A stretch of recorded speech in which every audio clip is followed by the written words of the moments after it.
So, better late than never, I guess. Yes, I know I'm notoriously slow with watching and reviewing these Marvel Netflix shows, but sorry, I have school and something of a social life. I can't exactly binge 13 hours in one weekend. But now that I've finally watched all of Marvel's Iron Fist, it's time to talk about it. I've been training my whole life for this.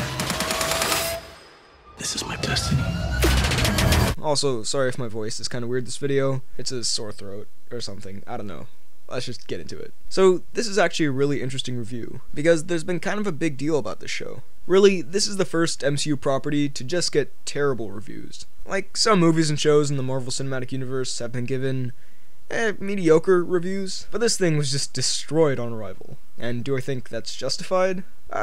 Kind of. Not entirely. Maybe I just went into the show with lowered expectations. Actually, that's not a maybe. I definitely went into the show with lowered expectations. But I didn't hate this. There's some stuff here that is truly awful, a lot of stuff that's just kind of and some stuff that I thought, that's actually pretty cool. Also, before we dive into this, since this has been out for a while, I'm gonna talk about the show with full spoilers. You've been warned. Firstly, the cast here is a mixed bag. Finn Jones is Danny Rand.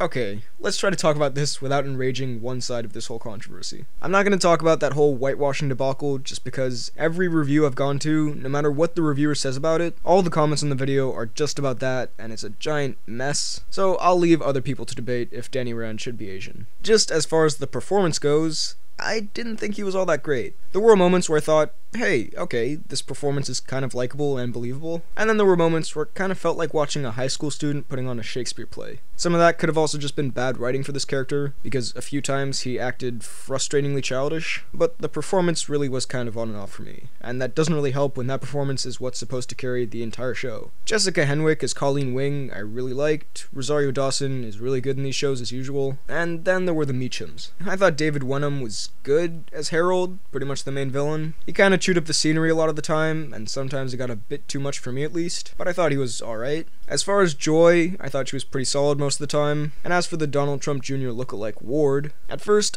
I really didn't like him. Like, I thought the character was boring and frustrating to watch, and the performance was kind of wooden. But as the show progressed, he got way better, and might have actually become my favorite part of the show. As it went along, both his character got so much more compelling, and weirdly enough, I felt like the acting got a lot better too. So props to Tom Pelphrey for this one. Now, as previously mentioned, this show is very divisive. It's gotten really bad reviews from critics, but I've heard a lot of other people, mainly a lot of my subscribers, saying they ended up actually quite enjoying it. So I do just want to say, those first early reviews that kinda came as a huge shock were from critics who'd only watched the first 6 episodes. They got those as a bit of a preview, I guess, and so some of those reviews are based on that. And if you'd only watched those episodes, I can understand why you'd give this a scathing review, because, as we'll get into a bit more later, the show improves quite dramatically after the first few episodes. That's not to say, though, that the show doesn't have any problems after that, because it definitely does. But I'm just saying, after about episode 4, I thought the show got considerably more enjoyable. From here on out in this review, I feel like I'm just gonna have to divide this right down the middle with stuff I liked and stuff I didn't.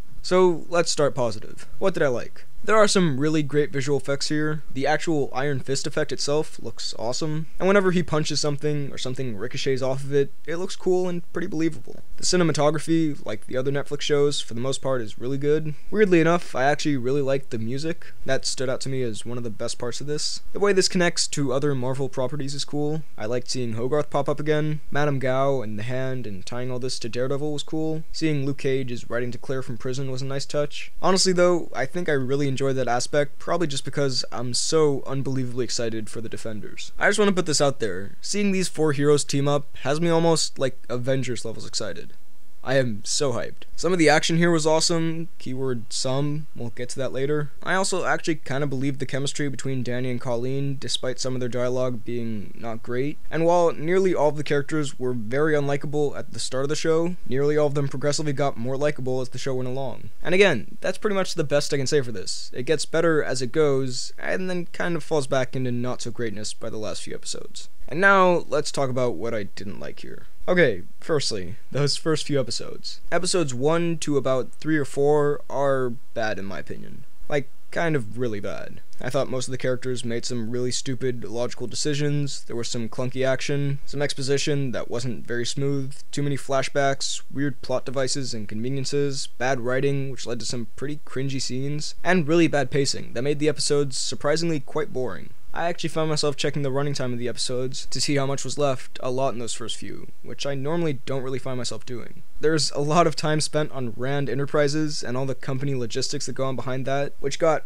really repetitive after just 2 or 3 episodes. There are a lot of board meetings, and then Danny doing something that messes up the company, and then Ward getting angry, and then Danny doing more stuff that messes up the company, and then Ward getting angry, and so on and so on. Legit, by the 3rd episode, I was kinda getting tired of this already. These first episodes are also really frustrating to watch, because like I said, characters make decisions that are obviously just there for padding out the runtime. There are so many ways Danny could have gone about this entire process. And I know people will say, well, he was in a monastery for 15 years. He doesn't know how this stuff works. And yeah, that's fine. You can have him do all this stuff the first time. But when he keeps making the same stupid contrived decisions over and over and over again, it starts to get kind of annoying. The show also doesn't have a ton of humor, and when it does, some of it kind of falls flat. A lot of the writing here isn't great. It's flat out bad a few times, the dialogue between characters can seem unnatural at points, and sometimes when Danny is talking about some mystical something or other, it kinda seems like he doesn't really know what he's talking about, and is just reading it from a script. Again, maybe that comes down also more to the performance. And while yes, the show does improve, these problems do still crop up throughout the season, especially towards the end. Also, while I said some of the action is good, some of this action is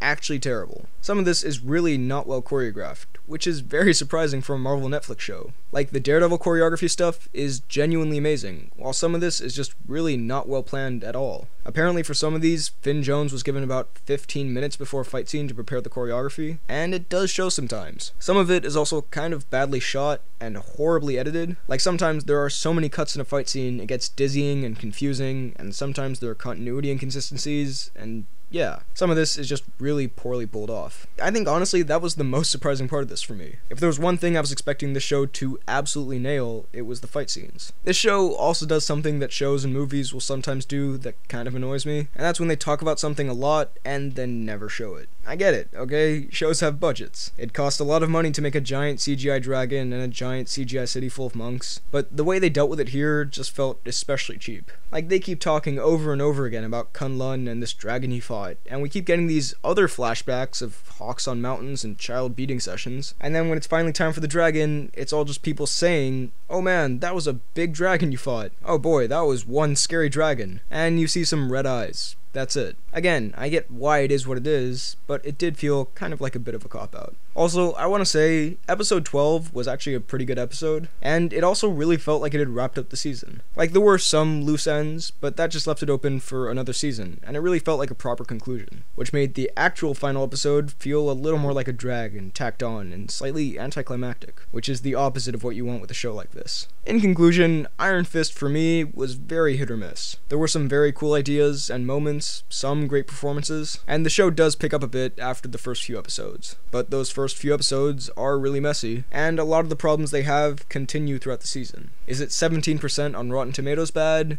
No. I definitely would say that's too low. I'm gonna give Iron Fist Season 1 a 5.8 out of 10. So those were my thoughts on Iron Fist. What did you think of this? Let me know all of your thoughts down below in the comments. While you're at it, be sure to like this video, check out my Instagram and Twitter at BHL_Hudson, and subscribe for more videos like the one you just watched. Thanks for watching, and I'll see you next time.